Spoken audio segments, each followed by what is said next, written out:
ইনজুরির কারণে ওয়েস্ট ইন্ডিজের বিপক্ষে টেস্ট ও ওয়ানডে সিরিজে দলে ছিল না নাজমুল হোসেন শান্ত। এবার টি-20তে থাকছে না শান্ত।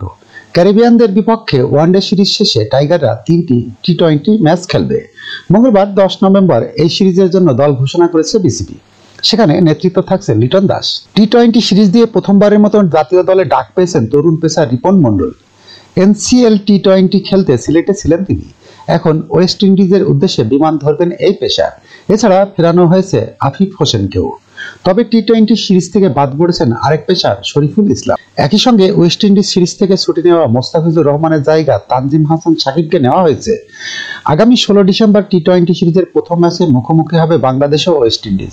18 ও 20 ডিসেম্বর হবে পরের 2 ম্যাচ। সেন্ট ভিনসেন্টার কিংসটাউনে সবগুলো ম্যাচই শুরু হবে বাংলাদেশ সময় ভোর 6টায়। টি-20 স্কোয়াড: লিটন দাস, সৌম্য সরকার, তানজিন হাসান তামিম, পারভেজ হোসেন ইমন, আফিফ হোসেন, মেহেদী হাসান মিরাজ, জাকের আলী, শামীম পাটোয়ারি, শেখ মেহেদী হাসান, নাসুম আহমেদ, তাসকিন আহমেদ, তানজিম হাসান সাকিব, হাসান মাহমুদ, রিপন মণ্ডল।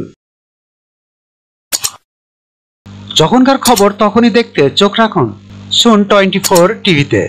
চ্যানেলটি সাবস্ক্রাইব করুন।